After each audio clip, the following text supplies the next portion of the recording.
어느새 두 번째 주의 기도를 배우는 10번째 시간이 되었습니다.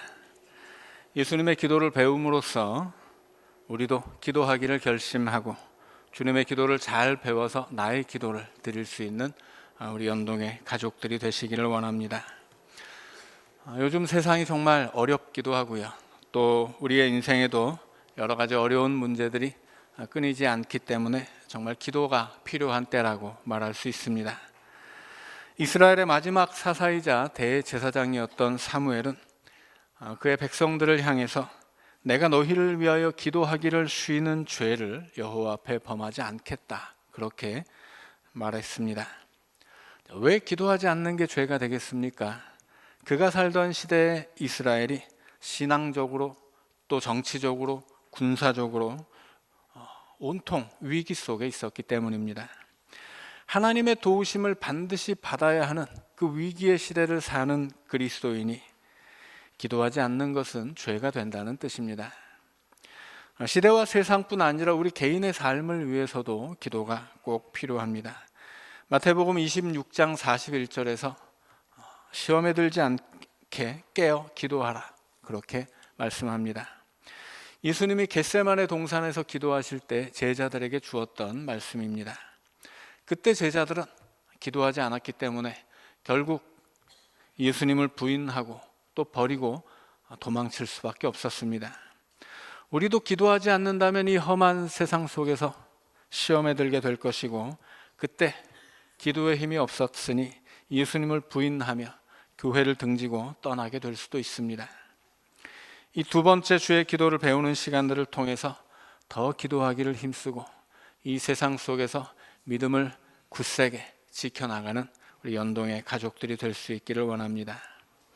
오늘은 예수님이 드리신 기도의 전체적인 틀을 잠깐 설명드리겠습니다. 이 두 번째 주의 기도에는 세 가지 주제가 있습니다. 첫째는 1절부터 5절까지 예수님 자신을 위해 드리는 기도였고, 둘째는 6절부터 19절까지 제자들을 위해 드리는 기도였습니다. 세 번째는 20절부터 마지막 절까지 제자들로 말미암아 예수님을 믿게 될 미래의 성도들을 위한 기도입니다. 이 세 번째 주제가 오늘 우리의 본문 내용입니다. 제자들로 말미암아 예수님을 믿게 될 미래의 성도, 이렇게 말하면 너무 기니까 한마디로 줄여서 교회라고 하겠습니다. 고린도전서 1장 2절은 교회를 이렇게 정의합니다. 하나님의 교회, 곧 그리스도 예수 안에서 거룩하여지고 성도라 부르심을 받은 자들. 그러니까 예수님을 믿는 미래의 성도들은 교회이고, 예수님은 장차 이 땅에 세워질 성도들의 공동체인 교회를 위해 기도하셨다는 말씀입니다. 다시 정리한다면 예수님의 기도에는 세 가지 기도의 대상이 있었습니다. 첫 번째 대상은 예수님 자신이고, 두 번째 기도의 대상은 제자들이었고, 세 번째 대상이 이 땅에 세워질 교회입니다. 그런데 이 세 가지 기도의 대상을 하나로 묶어주는 하나의 한 가지 공통점이 있습니다. 그것은 바로 사명입니다. 맨 처음 예수님 자신을 위한 기도 역시 십자가에서 영광을 받게 해달라는 사명의 기도였습니다. 제자들을 위한 기도에서도 예수님이 제자들을 세상으로 보내야 하니까 하나 되게 하소서, 진리로 거룩하게 하소서 기도하셨습니다.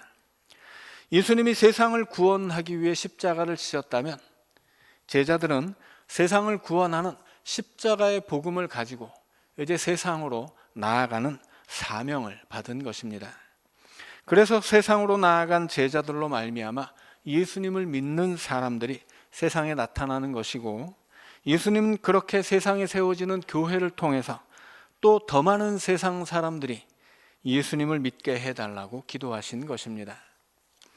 결국 예수님과 제자들과 교회가 나오는데 이 세 명의 예수님과 제자들과 교회의 사명이 똑같습니다. 누구든지 예수를 믿어 멸망하지 않고 영생을 얻게 하려 하는 것입니다. 한마디로 말하면 구원입니다. 예수님과 제자들과 교회는 세상을 구원하는 사명이 있고, 예수님은 자신과 자신의 제자들 그리고 장차 이 땅의 교회가 그 사명을 잘 감당할 수 있도록 기도하신 것입니다. 자, 이제 본문을 자세히 살펴보겠습니다. 20절을 보니까 말씀드린 것처럼 세 번째 기도의 대상이 등장합니다. 제자들로 말미암아 예수님을 믿는 사람들입니다. 제자들의 제자들, 혹은 미래의 제자들, 또는 앞으로 예수님을 믿게 될 미래의 성도들, 다양하게 표현할 수 있지만 이것도 한마디로 말하자면 교회입니다. 그리고 예수님이 위하여 기도하신 이 교회에는 목포연동교회 역시 당연히 포함됩니다. 그러니까 우리 주님은 이미 2000년 전에 목포연동교회를 위해 기도해 주셨다는 것입니다. 우리 주님은 목포연동교회를 위해 무엇을 기도하셨습니까? 21절에 잘 요약되어 있습니다. 아버지여, 아버지께서 내 안에, 내가 아버지 안에 있는 것 같이 그들도 다 하나가 되어 우리 안에 있게 하사 세상으로 아버지께서 나를 보내신 것을 믿게 하옵소서. 이 21절에 세 가지의 기도 제목이 있습니다. 첫째는 하나가 되게 하옵소서, 둘째는 우리 안에 있게 하옵소서, 셋째는 믿게 하옵소서입니다. 자, 이렇게 단순하게 정리할 수 있는 근거는 접속사 때문입니다. 예를 들어서 우리가 어떤 말을 할 때 그러나 라는 접속사가 들어가면 내가 앞에서 했던 말과 그러나 앞에서 했던 말이 있으면 그러나 뒤에는 전혀 다른 내용의 이야기가 나와야만 합니다. 자, 그러니까 이 접속사마다 각각 그렇게 고유의 기능이 있다는 것입니다. 헬라어에도 접속사가 있는데 21절 말씀에는 헬라어 원어를 보면 히나라는 접속사가 3번 등장하고 있습니다. 그런데 이 히나라는 접속사 뒤에는 반드시 목적이 나오게 되어 있습니다. 그러니까 기도라는 행동에 접속사 히나가 붙으면 기도하는 목적이 나와야 한다는 뜻입니다. 21절에 헬라어로 보면 히나가 3번 나오니까 교회를 위한 예수님의 기도에 3가지 목적이 있었다라는 사실을 알 수 있다는 것입니다.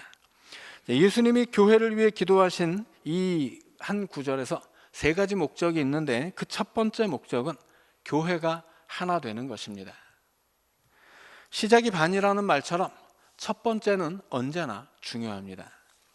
첫 단추를 잘못 끼우면 모든 단추가 잘못 끼워지는 것처럼 이 첫 번째 기도의 제목대로 교회가 하나 되지 못한다면 교회는 결코 바르게 세워질 수 없는 것입니다. 그래서 하나 되는 것이 너무나 중요하기 때문에 본문의 22절과 23절에서도 예수님은 하나 되게 해달라는 기도를 계속 반복하고 있습니다.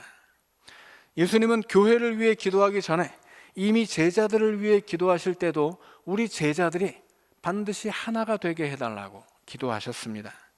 그리고 더 거슬러 올라가면 13장에서 제자들에게 서로 사랑하라라는 새 계명을 주십니다. 그것은 제자들의 하나됨을 위한 새 계명이었습니다. 제자들의 서로 사랑은 제자들의 하나됨을 위한 조건이고 하나됨은 제자들이 서로를 사랑한 결과이기 때문입니다. 예수님은 새 계명을 지켜서 너희가 서로 사랑하면 이로써 모든 사람이 너희가 내 제자인 줄을 알 것이다, 그렇게 말씀하셨습니다. 이것이 바로 예수님의 제자가 되는 3가지 조건 중에 하나였다고 설명을 드렸습니다. 서로를 사랑하고 그 사랑으로 하나 되는 것, 이것은 예수님의 제자가 되는 조건일 정도로 중요한 일이었습니다. 그래서 요한복음 13장을 보면 예수님은 저녁을 먹는 중에 이 밤이 당신의 마지막 밤인 것을 깨닫게 되었습니다. 그때 예수님은 즉시 밥상을 물리고 대야에 물을 떠다가 제자들의 발을 씻어 주었다고 합니다. 이렇게 예수님이 돌발적인 행동을 하셨을 때 제자들은 이 뜬금없는 예수님의 행동을 이해할 수 없었는데 발을 다 씻어 주신 다음에 제자들을 모아놓고 말씀해 주셨습니다. 내가 주와 또는 선생이 되어 너희 발을 씻었으니 너희도 서로 발을 씻어 주는 것이 옳으니라. 내가 너희에게 행한 것 같이 너희도 행하게 하려 하여 본을 보였노라. 서로 사랑하고 그 사랑으로 하나가 되어야 한다는 교훈을 예수님은 당신의 몸으로 손수 가르쳐서 제자들의 몸에 새겨주신 것입니다. 그리고 이 가르침을 받지 못한다면 베드로에게 네가 나와는 상관이 없다, 그렇게 말씀하셨습니다. 예수님은 당신에게 주어진 마지막 시간에 사랑의 섬김을 몸으로 가르치시고 그 다음에는 마지막 설교를 통해서 다시 한번 가르쳐 주시고 그리고 마지막 그 이후에는 하나가 되게 해달라는 기도로 그 모든 가르침을 마무리하셨던 것입니다. 예수님이 제자들과 교회의 하나됨을 가르치기 위해서 행동으로도 가르쳐 주시고 말씀으로도 가르쳐 주시고 기도로도 가르쳐 주신 이렇게까지 그 하나됨을 강조하셔야 될 이유가 무엇이겠습니까? 그것은 제자들이, 그리고 그 제자들의 제자들인 오늘 우리들이 너무나 약하기 때문입니다. 우리들 한 명 한 명은 그야말로 따로 떼어놓으면 아무것도 아니라는 것입니다. 예수님은 너희야말로 세상의 빛이요 소금이라고 말씀하셨지만 우리는 그저 혼자서 세상에 나아갔을 때 어둠에 삼켜질 수밖에 없는 너무나 미약한 빛에 지나지 않습니다. 그래서 예수님은 우리를 이렇게 많이 모아주신 것입니다. 혼자서는 안 되니까 모여서 세상을 밝히라는 뜻입니다. 우리는 음식을 할 때 소금을 넣어서 간을 맞춥니다. 그런데 그 소금을 자세히 보면 이 소금이라는 것은 아주 굉장히 작은 알갱이들의 집합입니다. 이 알갱이 중에 하나만 있다면 그것은 어디에 있든 없든 아무 소용이 없습니다. 그러나 그렇게 많은 알갱이가 모여서 소금 한 숟가락이 되면 그때는 간을 맞추어 음식의 맛을 낼 수도 있고 식재료에 뿌려서 그것이 썩지 않게 만들 수도 있는 것입니다. 그러니까 작고 연약한 그리스도인들은 뭉치면 사는 것이고 흩어지면 죽습니다.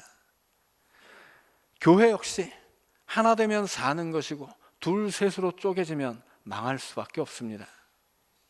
그래서 교회는 하나 되어야 하고 이 하나됨이야말로 교회가 교회답게 되기 위한 첫 단추입니다. 그 단추를 잘 끼워야만 교회가 온전한 모습으로 설 수 있다는 것입니다. 예수님이 교회를 위해 기도하신 두 번째 목적은 우리 안에 있게 하는 것입니다. 여기서 우리는 예수님과 하나님입니다. 예수님은 우리 안에, 제자들이 하나님과 예수님 안에 있게 되는 것에 대해서 요한복음 15장 10절에서 이렇게 말씀하셨습니다. 내가 아버지의 계명을 지켜 그의 사랑 안에 거하는 것 같이 너희도 내 계명을 지키면 내 사랑 안에 거하리라. 예수님이 아버지의 계명을 지켜서 아버지 안에 있는 것처럼 제자들도 예수님의 계명을 지키면 이제 예수님 안에 있게 될 것입니다. 그런데 예수님은 이미 하나님 안에 있기 때문에 제자들이 예수님의 계명을 지켜서 예수님 안에 있기만 하면 그들은 자동적으로 하나님 안에도 있게 되는 것입니다. 그렇다면 교회가 우리 안에 하나님과 예수님 안에 있게 해달라 하신 이 기도는 교회가 하나님과 예수님의 계명을 지키게 해달라는 말씀입니다. 그러면 계명은 무엇이겠습니까? 10계명, 그러면 우리는 이것이 하나님의 말씀이라는 것을 알 수 있습니다. 10계명은 하나님의 뜻을 담아 하나님의 백성들에게 주신 말씀이고 요한복음에서 새 계명도 예수님의 뜻을 담아서 제자들에게 주신 예수님의 말씀이었습니다. 그러니까 교회가 우리 안에 있게 하소서, 이 기도는 교회가 말씀 안에 서게 하소서라는 뜻입니다. 예수님은 제자들을 위한 기도에서도 우리 제자들이 진리로 거룩하게 해달라고 기도하신 바가 있습니다.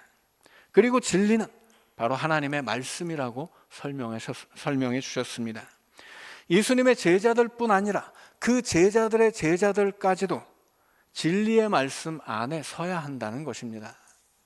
그런데 교회라면 당연히 성경의 말씀 안에 있는 것 아닌가 물을 수 있겠지만 안타깝게도 현실은 그렇지 않습니다.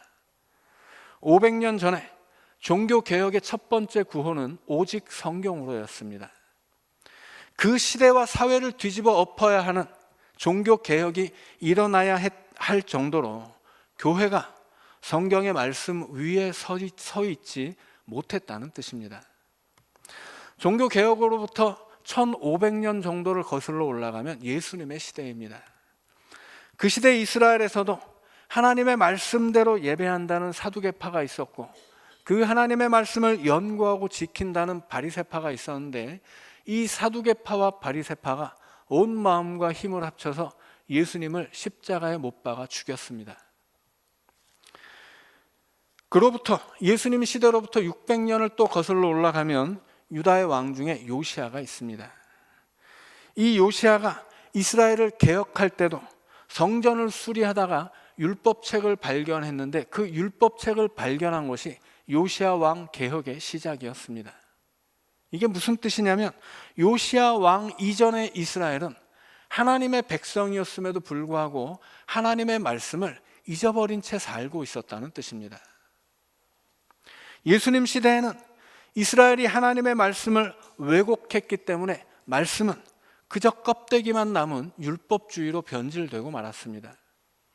그로부터 시간이 더 흘러서 종교개혁 시대에는 교회가 타락했기 때문에 하나님의 말씀보다 교회의 체제와 사제의 권위를 더 중요하게 생각했었습니다. 그러니까 교회가 진리의 말씀 안에 있다는 것은 결코 당연한 일이 아니고 이것이 쉽지도 않다는 것입니다. 심지어 지금도 교회가 하나님의 말씀에서 너무 벗어나 있기 때문에 성경으로 돌아가야 한다고 주장하는 사람들이 많이 있습니다. 그리고 저 역시 그렇게 주장하는 사람들 중에 하나입니다. 여기에 대해서 여러분들이 굉장히 쉽게 와닿는 질문을 하나 드리도록 하겠습니다. 이 질문에 크게 대답하지 마시고 그냥 속으로만 대답하시기 바랍니다. 왜냐하면 크게 대답하는 순간 서로 민망하기 때문입니다.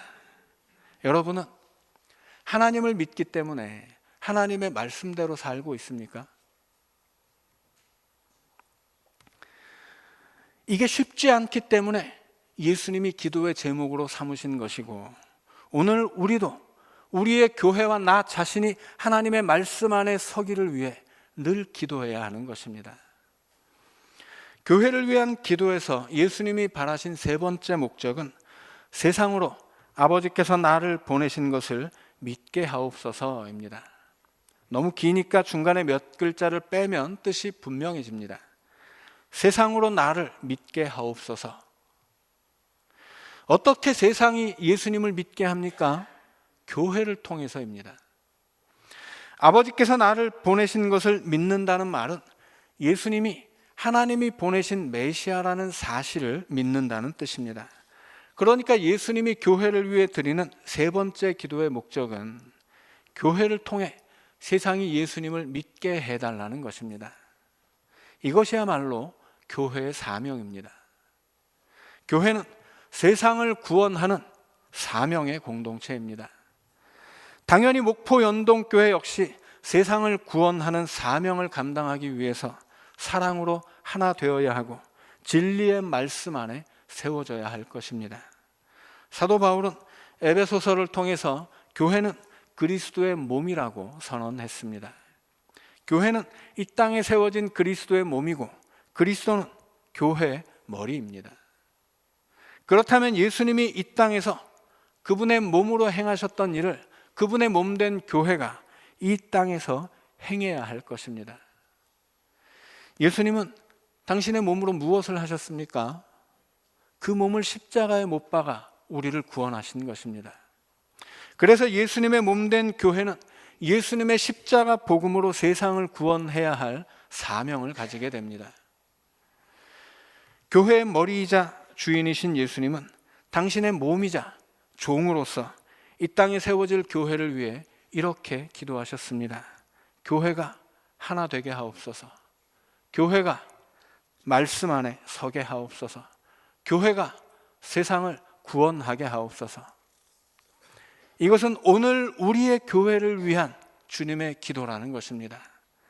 교회가, 목포 연동 교회가 하나 되게 하옵소서.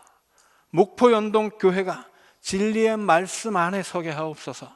목포 연동 교회가 세상을 구원하게 하옵소서. 이제 우리도 우리 교회를 기도할 때마다 이렇게 기도할 수 있기를 원합니다. 목포연동교회가 세상을 구원하는 사명의 공동체가 되기를 위해, 그 사명을 위해 사랑으로 하나 되게 해달라고, 말씀으로 든든히 서게 해달라고 기도하는 연동의 가족들이 되시기를 우리 주님의 이름으로 부탁드립니다. 말씀을 기억하면서 침묵으로 기도하겠습니다.